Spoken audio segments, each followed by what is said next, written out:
And we're back.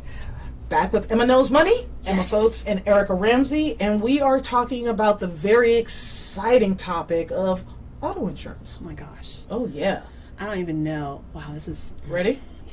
Ready? All right, contain I'm yourself. holding on to my seat. Yes. So, let's talk about minimums. Okay. Usually, when you're talking to an agent, they'll tell you, oh, your minimum coverages, and I went through this with my son, he was so proud, here's what, my coverages are, and it was all minimum coverages. And I said, well, sweetie, we need to make some other changes. Yeah. So why don't you tell everyone, what really realistically, what should they have here in Georgia? Okay. Well, so just to tackle what is a minimum coverage, you hear that a lot, is that in different states, there's minimum amounts required by each state to drive legally. So as an agent, I take onus with this because there's a bunch of companies out there, and you know who they are, who are always saying, we'll get you legal for less. $19 a month, and they're always talking about meeting the minimum requirements. Well, that's a transactional experience. Okay. All you're focusing on right there is the amount of money that you're paying. There is no mention of protection whatsoever. Right. So the minimum limits for Georgia, and I know you're dying to know this, is $25,000 per person, $50,000 per accident, $25,000 for property damage, and that's what you, in essence, are paying for in the backbone of every insurance policy. Think about it. Every time you drive on 285, what do you see? You see not one car, but two cars in an accident, pulled over to the side with the state trooper and the blue lights, and we're all creeping along, looking over, looky-looing, rubbernecking. And the first thing that comes to mind when I see those accidents is, boy, those minimum limits are just gotten eaten up very quickly. I hope that person in the other car who was not at fault has higher the minimum limits. So you're not protected. I'm sorry, and someone's probably going to be shouting about this, but you're just not protected with 25, 50, 25. At the very least, when you sit down with your insurance advisor, think about your life. Think about how much it costs to go to the hospital on average. Think about how much care it requires if you're hit, if you're T-boned. If you're a good driver, and I dare say I'm a good driver. I don't have, let me knock on something. I haven't had accidents or tickets in years. If someone were to tag me and I drive very defensively, it probably would be a very serious thing. I wouldn't see it coming. So 25, 50, 25, not going to do it. Not going to do it. Not going to do it.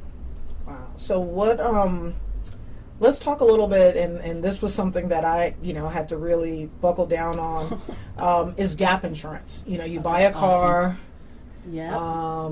You have it for about a year. New car smell. Yeah, new car smell. But when you drive the car off the lot, it automatically depreciates in value. Months later it depreciates in value. Yep. And in a lot of cases, if you get hit, they're going to replace the value of that car. And if you have a $50,000 car and the value's now, I don't know, $43,000, but you owe, Yes. Yes. So what exactly is gap insurance, and do you think it's necessary? Well, you said it perfectly. So gap literally covers the gap between how much you're paying for that vehicle, because you could have it financed. Who knows how you're having that financed? I mean, you may still owe, you said it was a $50,000 vehicle? Yes. You may still owe $50,000 on that car, but the insurance company is going to come back and say, well, the Kelley Blue Book value now says that this car is worth $30,000, and have fun paying that extra $20,000, and you're sitting here like, what could happen? And I still in the car. Right. So gap insurance for very little money. I mean, talking dollars per month or per year, you can get gap insurance to cover that gap. So gap insurance is a must, and you should talk to your insurance agent about that, Yep. or call Erica.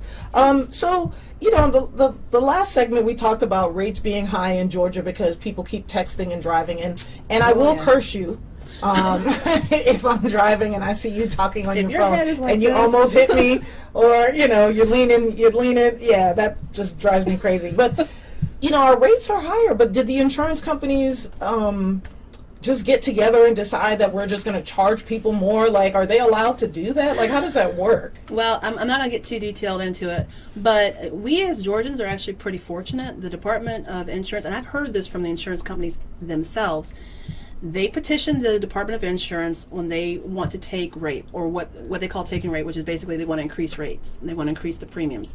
But they have to get approval for that from the insurance commissioner, and they have to have a certain window of time where they share that they want to raise the rates, and the insurance commissioner's decision is kind of like the overarching entity of that. So no, they didn't just all collectively just go to town on us as drivers in So it's Georgia. not like the airline industry where they can decide to jack the rates up. I don't want any death threats from Delta or anybody.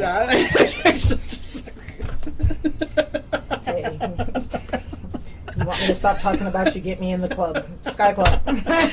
Me too. I can be bought. Yes, I can be bought. Pass by those people. No all shame, the no time. shame. So when we so the insurance commissioner is your the friend. guiding, is our friend. And Ralph Hudgens is your ally. Okay. And honestly, he's actually technically my boss and the insurance company's boss, if you want to look at it high level. So, yeah. So, and also he's elected to office. Yeah.